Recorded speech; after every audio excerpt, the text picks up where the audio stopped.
గుండెలు పగిలేలా వినిపించేటట్టు చేసినటువంటి ఒక ఉక్కు కవచం మాదిగ రిజర్వేషన్ పోరాట సమితి. మనకు తల్లిని మనం కాపాడుకోవాలి. తల్లిని కాపాడుకోకపోతే బస్సు పట్టిపోతాం. ఈ సంఘం తప్పితే వేరే సంఘాలు మనకు లేవు కాపాడతాకి. ఉన్నాయా చెప్పండి? ఉన్నాయేమో? ఏ సంఘం లేదు. ఏ సంఘంలో నీకు నాయకత్వం లేదు. ఒక్క మాదిగ సంఘంలో మాదిగ బిడ్డలందరూ నాయకులుగా ఎదిగారే వాళ్ళ.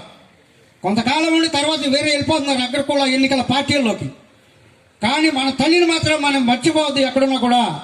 ఇవాళ మహిళల సోషలిస్ట్ పార్టీ వచ్చిందంటే మాదిగ రెండోరా మాదిగ రిజర్వేషన్ పోరాట సమితి ప్రపంచవ్యాప్తంగా వేళ్ళూనుకుపోయింది. అమెరికా, లండన్ దేశాల్లో కూడా మన మాదిగలు మనకు చూస్తున్నారు. మా వాళ్ళు ఏం చేస్తున్నారు ఇండియాలో అని. కానీ మనం ఏం చేస్తున్నాం? రక్షణ కవచాన్ని కూలగొట్టుకుని బయటకు పోతున్నాం కంచెలు దొక్కుంటూ. అట్లా చేయొద్దు. మన కవచం మనల్ని కాపాడుతుంది. మనం మన జాతిని కాపాడుకుందాం.